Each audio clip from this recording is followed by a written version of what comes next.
Hi, it is a Monday morning after an interesting Sunday. My internet went down at around 11:55 yesterday morning, and that was the end of it. Only came back about 2 hours ago.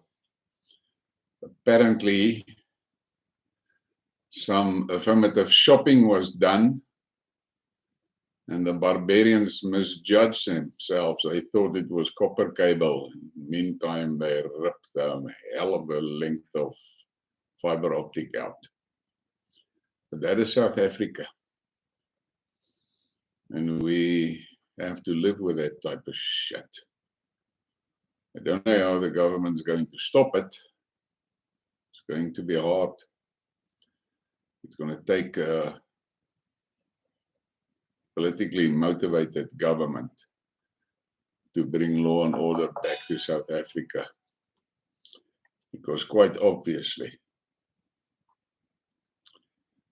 the criminals is having free rein. They make and break as they like,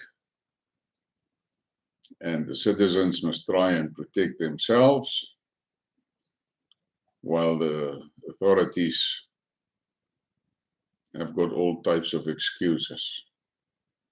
Our president, his favorite line is, I am shocked. Die fokker is altyd geshok in plaas van dat hy iets doen aan die gemors. Now I see he is again shocked about the fact that a large percentage, something like 75% of councillors in municipalities are basically illiterate. What the fuck did he expect with this cadre deployment? It's no longer a matter of having skills for a job.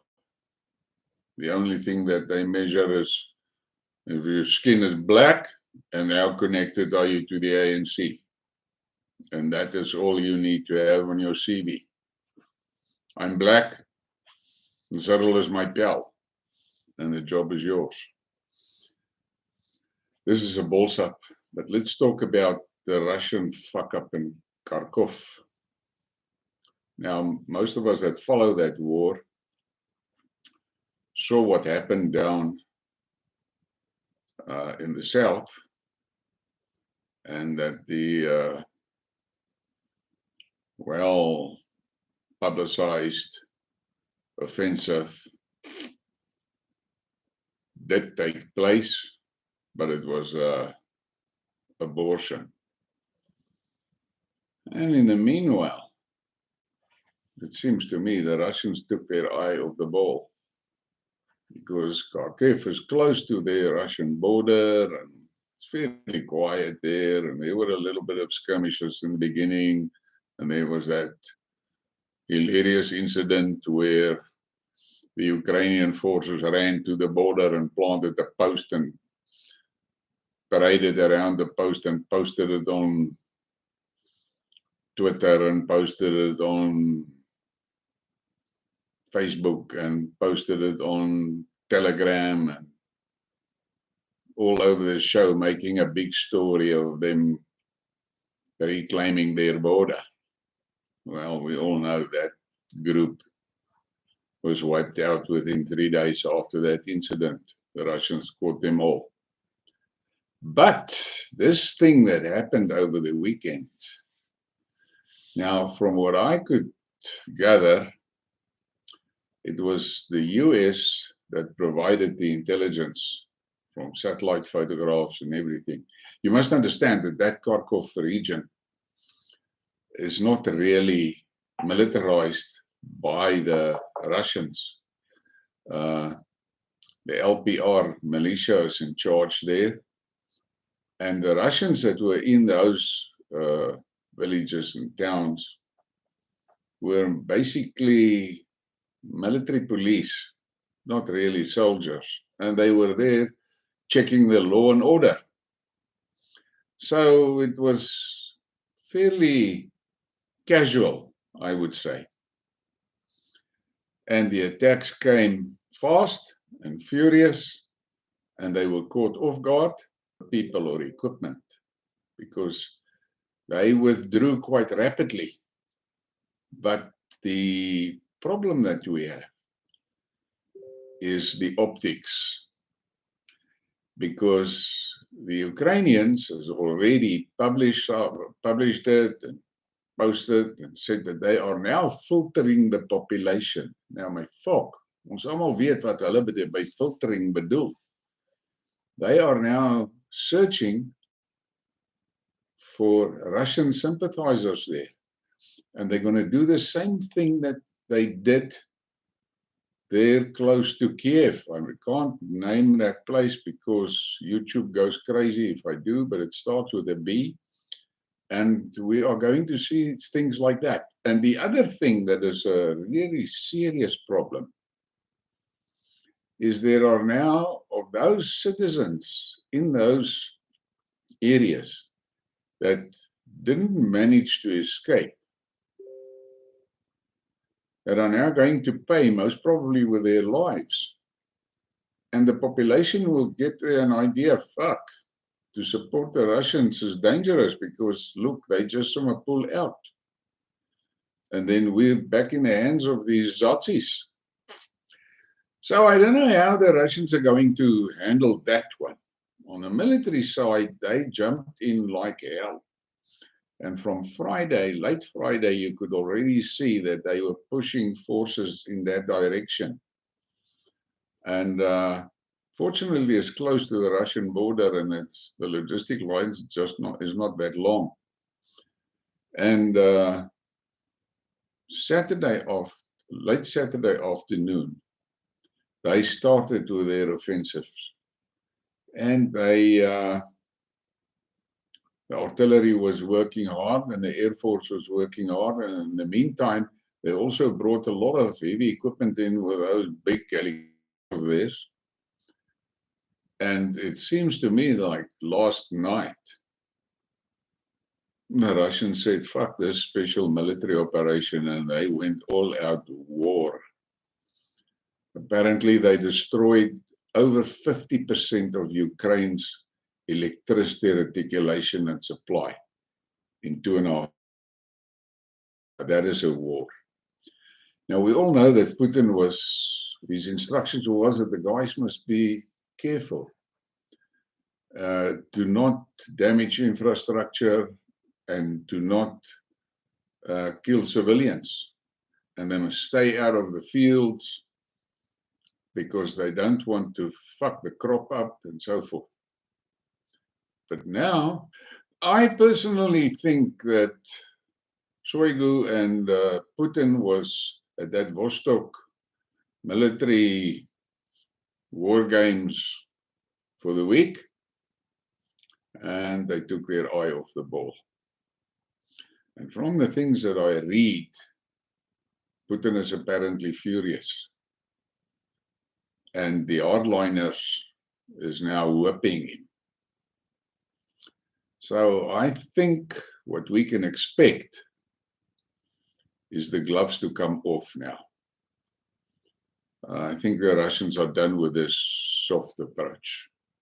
Look, a lot of their activities were based on the expectation that they could intimidate Kiev into coming to the negotiating table. That is what that fake attack on Kiev was about right in the beginning. It was a two-part thing. It was first intimidation, and secondly, they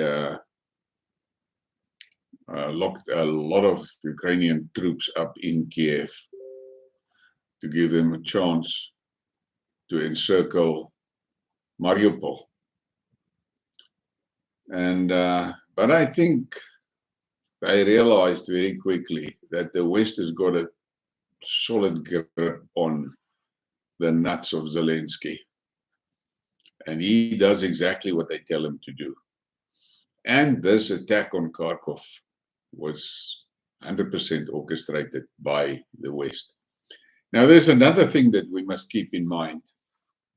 For a long time, the Russians kept on telling the West, you must stop giving weapons. If you give weapons that reach our territories, there's going to be consequences, and threats were made and all of that. But nothing happened. And I think that has emboldened the puppet masters to push harder. And there's now talk that they're going to give them better ammunition because they think the Russians are bluffing. Now, for you and me, as casual observers, we can also come to the conclusion that maybe the Russians are bluffing.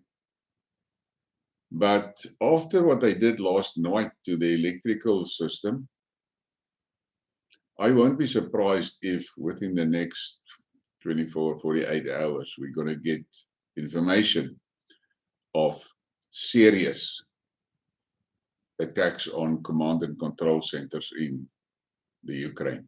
You must understand, most of these NATO command and control centers, NATO-driven, NATO-manned, whatever you want to call it, command and control centers are in the west. They're close to Lvov. And I have a suspicion that in order to save face, the Russians will have to take a few shots onto those things. The reason that they did not do it was Putin didn't want to escalate the thing. But now, after this Kharkiv balls up, I think that restraint is left the room. Maar nou ja, daai dinge wat daar aangaan is wild en is lelik en is 'n kokspel. En dan wil ek daarom net noem, Ursula van der Crazy het so rukkie terug 'n post gemaak dat die EU gaan nou klomp elektrisiteit invoer van Oekraïne af en dit gaan baie help. Well, tough luck met daai ene. Oekraïne het nou nie eers meer krag vir hulle self nie. So I think that we are going to see some serious things happening in the next 2-3 days. The Russians are not going to allow the Ukrainians to humiliate them like this and get away with it. It will not happen. Because the thing is this, we must understand, in practice and reality, the Russians are fighting NATO in the Ukraine. The only difference is it's mainly Ukrainian soldiers. But if you look at all the messages that you see, there is a hell of a lot of mercenaries fighting for Ukraine. And the Russians are killing a lot of those people. And the thing is this, that there is strong suspicions that the HIMARS system specifically is manned by American contractors and not Ukrainian soldiers, because it's complicated systems, those, and training people to use those things properly is apparently 12 to 18 months training. So it is just logical to deduct that American contractors are driving those things and are manning those things and managing those things. The bombing of the Zaporizhzhia plant and all those things is also apparently planned by the Americans and by the British. So I have a funny feeling that this attack or offensive in the Kharkiv region is going to take that war to another level. And if you look at what the Russians did last night to the electrical system, It's just quite logical that they are going to take a lot of more serious action now.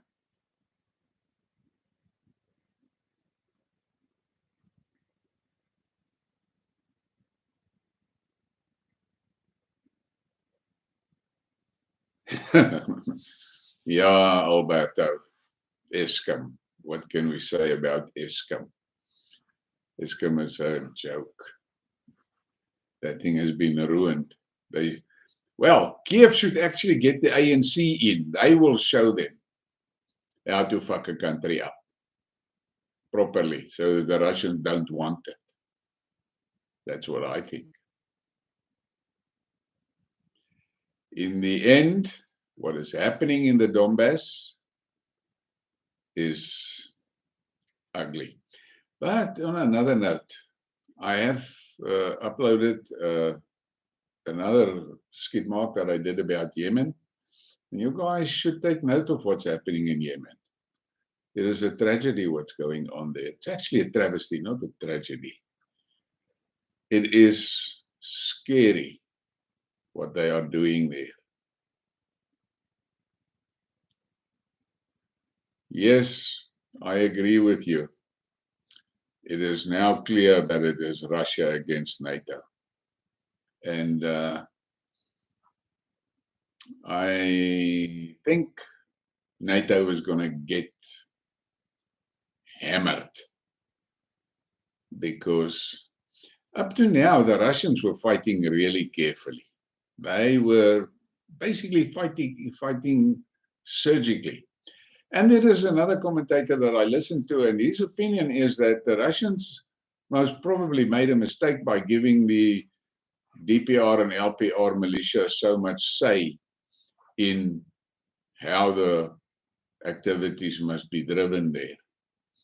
And it might happen now that the Russians are going to take full control of the front because the LPR was responsible for maintaining law and order and safety near Kharkiv. And obviously they were not capable of doing it.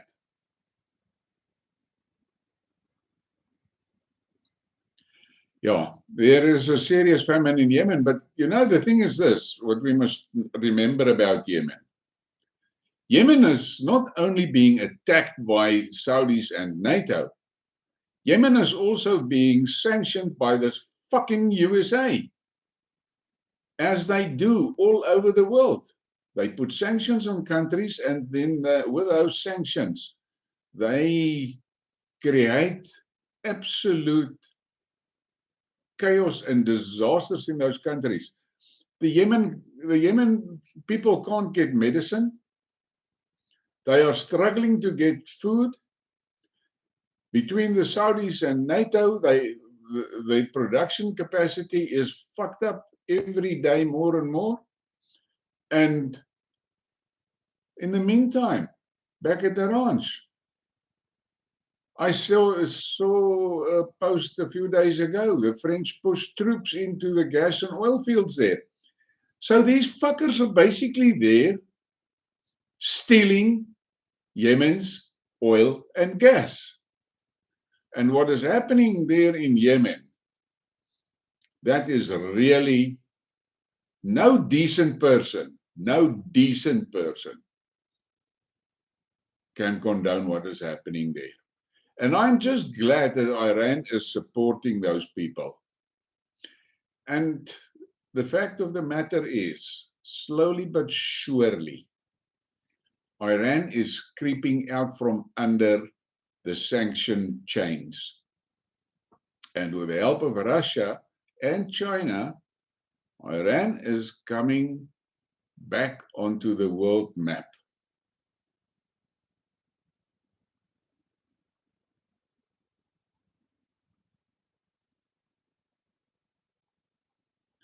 Yes, I saw those things that's going on in Syria, and it is also blatant stealing. And I saw those convoys of trucks stealing the oil.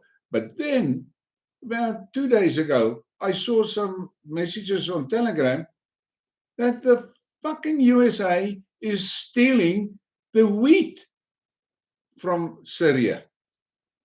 Now, that is really not, I don't know how the donor are doing that. But the West, this is what the West do. And I cannot understand how any person in his right frame of mind can be comfortable with this. But look, let's be quite honest. If you look at what's happening in the EU currently, the EU is collapsing in front of us. Not the EU as a structure, the EU as a society. They are really struggling because they're out of energy.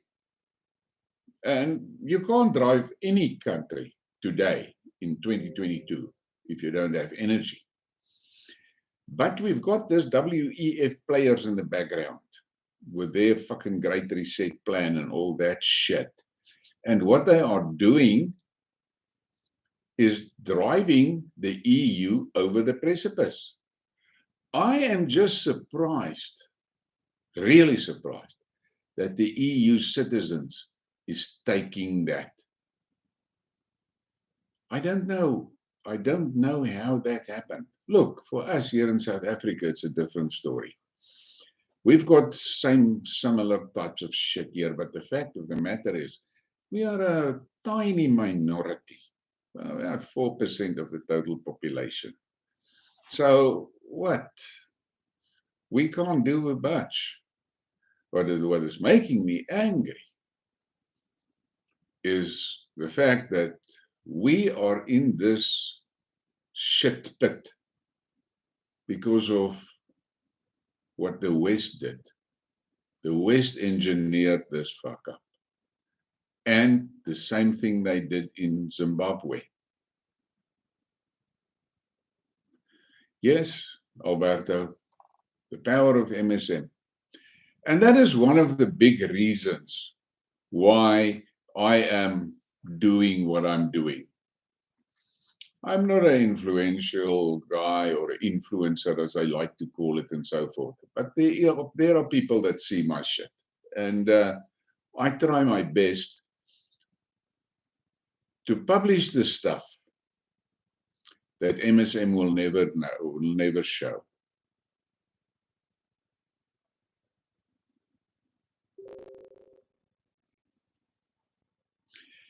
I saw that thing about the Vatican pulling its investments. I don't think it's pulling its investments.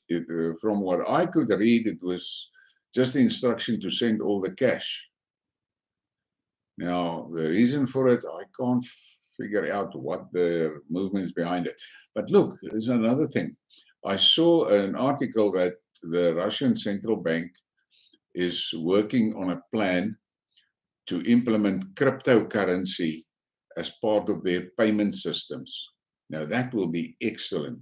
And we must take in consideration, they are talking about crypto as we know it, Bitcoin and Ethereum and that forth.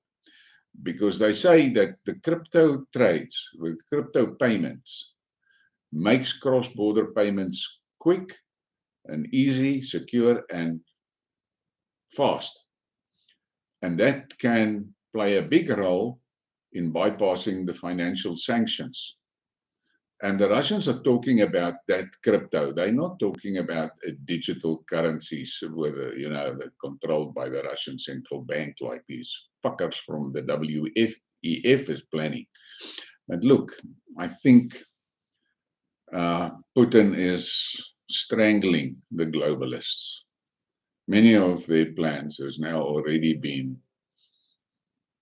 blown out of the water, and their constituency is getting smaller every day. At this point in time, the WEF's plans and their circle of influence is less than 20% of the population of the earth. And something that I was thinking about a lot over the weekend is I cannot understand that the West made such a calculation error over a long period of time that they did not notice that the so-called third world was developing and growing. And now all of a sudden, you find yourself in this situation. I saw India pushed Britain out of position number 5 on the biggest economies. Britain is now 6. Slowly but surely, the West is crumbling.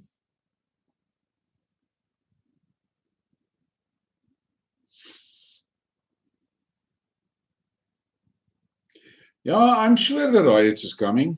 I saw something that I looked at and I find it quite almost amusing, is that Serbia has said, fuck, there's gay parades in Serbia. It's not going to happen. That's been banned there. Yes, and that must hurt that Van der Crazy and the EC. Because if there's one thing that these globalists don't want, and that is good families, strong families. They fear families because they know with strong families, they won't be able to manipulate them as easily as they will be able to manipulate these gender confused fuckers.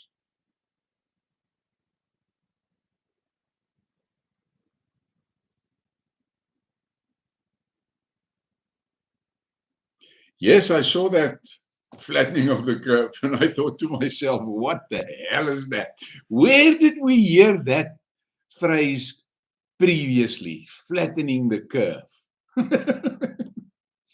But, you know, I'm laughing about it.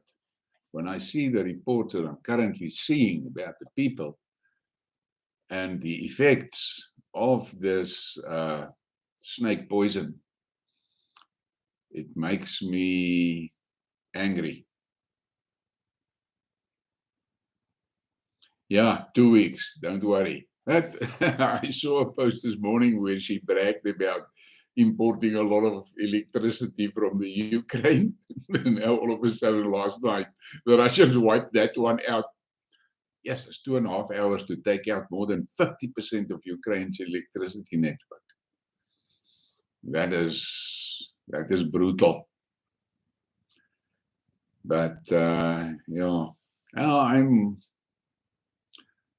I'm worried about the after effects of that snake bite, because it is clear people are not making it.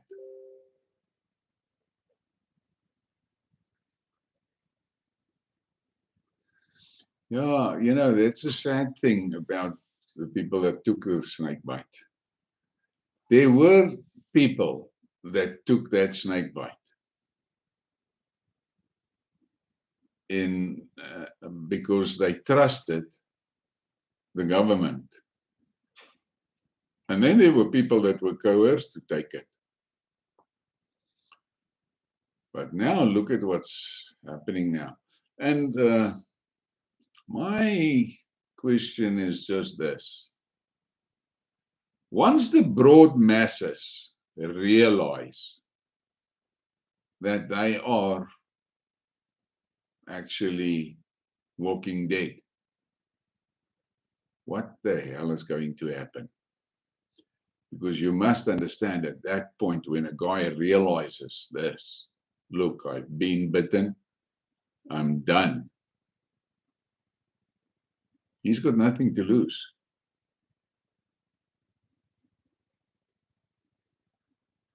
And this is brutal. And I'm worried about the countries, not worried, but I'm curious about the countries. You know, like you took countries, you can take countries like New Zealand, Australia, Ireland, and some of the European countries where the percentages that was bitten is over 90%. And if what we are seeing now is going to be the trend, those countries are going to be empty in 5 years.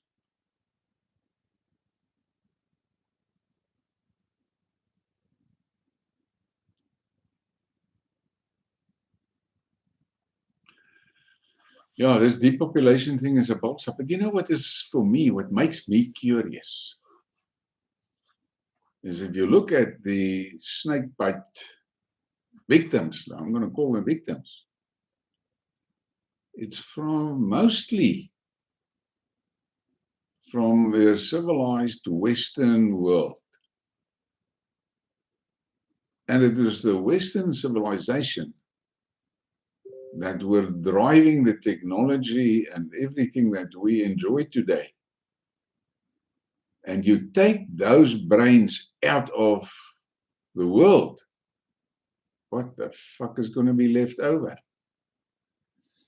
And in my country, there was a huge drive to bite the health workers and the teachers and the police force and the army. And I'm asking myself, what will happen to our society when those people are ripped out? What is going to be left? In South Africa, we are going to sit with a fucking barbarian population, which is, guys, this is going to be really, really difficult. And it's going to be wild. And we've got this time bomb in the back end of our society, this time bomb that is being primed and loaded by this ANC-driven breeding program. I mean, girls of 12 and 14 having babies and so forth. Those children will never, I mean, they grow up in fatherless environments. The chances of getting an education is basically zero. So they will never be employed in their lifetime, unemployed. What is going to happen in another 20 years?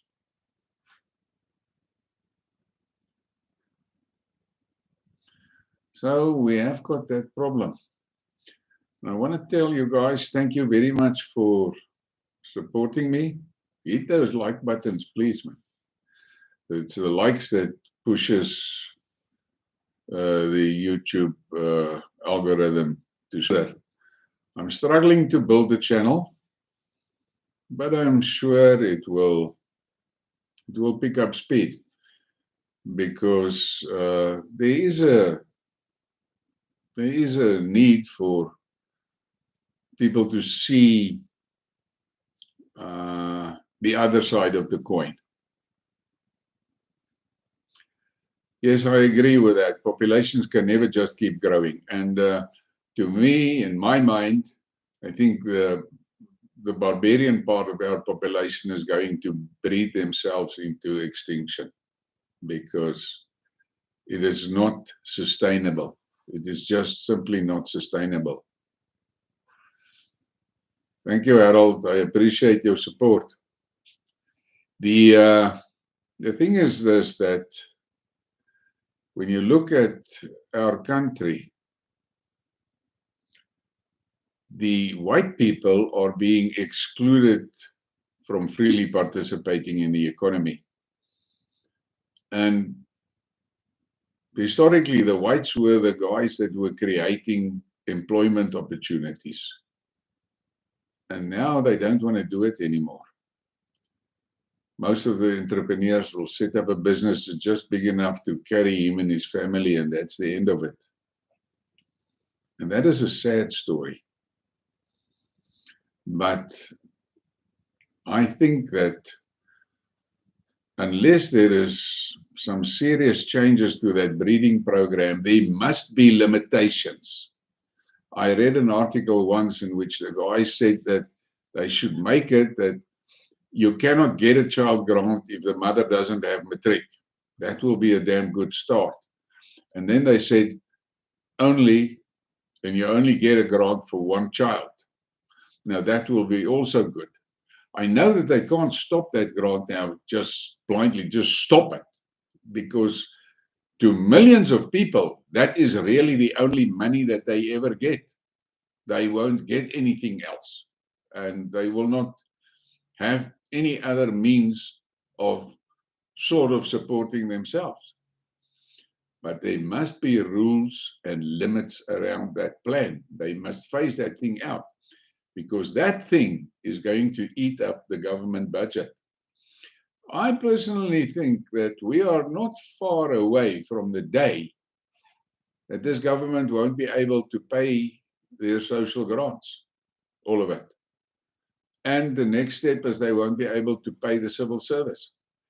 Our civil service is way too big, way too big.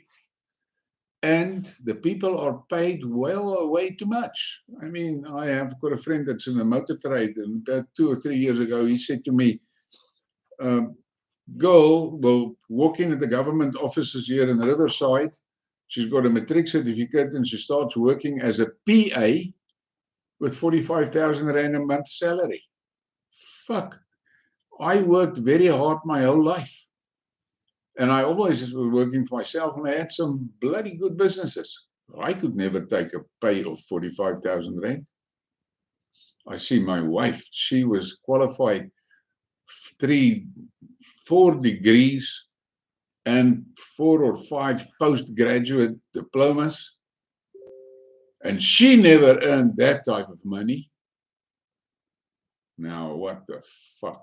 But in any case, that is how it works. In any case, it was nice chatting to you. Yeah, I felt like a blind guy with my internet off. I was literally disconnected. But I produced 6 Skidmarks. I've uploaded them all now. They're up there, and I'm starting to release them. The one that I just released, you should check it out. And I would appreciate sharing and liking and subscribing. I need to grow the channel. And I say thank you to all of you that were listening to my ramblings. And I will do it again soon. Yesterday I planned to have a live later in the afternoon, because I'm trying to find the sweet spot as far as the time is concerned. And I've done this midday thing now. This is now the 4th one. And I want to try something here around about 6 o'clock at night. And then I want to try one at about 8 o'clock at night and see what that is like. Because if I look at the YouTube statistics, most of my viewers are active from around about 1600 hours. So let's see. In any case, guys, have a great day. And in the end, the WF will only be able to control you if you are willing to hold your arm. So let's not hold our arms out. Have a great afternoon. Thank you for support.